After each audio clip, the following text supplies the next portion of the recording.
বসতভিটা আবাদি জমি সবই ছিল ফিরোজা বেগমের। তিস্তার আগ্রাসনে সব হারিয়ে তার 7 সদস্যের পরিবার এখন আশ্রয় নিয়েছেন সরকারি নদী রক্ষা বাঁধে।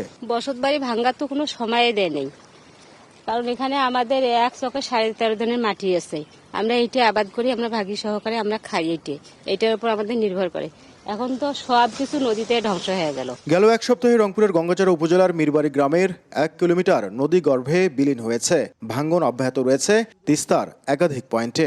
পানি উন্নয়ন বোর্ড বিচ্ছিন্নভাবে বালুর বস্তা দিয়ে ভাঙ্গন ঠেকানোর চেষ্টা করলেও কাজে আসছে না। একখানে ফেলাচ্ছে আর একখানে চাপ লাগিয়া আবার বাড়িঘর বিলীন হয়ে যাচ্ছে। বসতভিটা সব ভাঙি যাচ্ছে। টুকটাক করিয়া একটু জায়গা নিচ্ছি, এটাও যদি ভাঙি যায় আমরা কোথায় যায় দাঁড়াবো?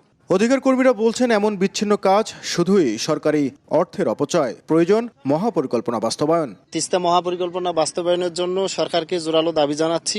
তিস্তা মহাপরিকল্পনা যদি সরকার করত তাহলে এরকম ভাঙনের শিকার কিন্তু বারবার তিস্তা পারে মানুষ হতো না।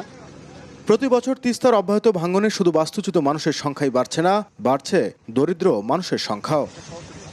স্থানীয়রা বলছেন পানি উন্নয়ন বোর্ডের এমন বিচ্ছিন্ন কাজ দিয়ে তিস্তা সংরক্ষণ কিংবা তিস্তা রক্ষা করা কোনোভাবেই সম্ভব নয়।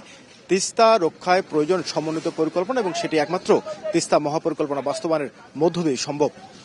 নাজমুল ইসলাম নিশাদ, সময় সংবাদ, গঙ্গাচড়া, রংপুর।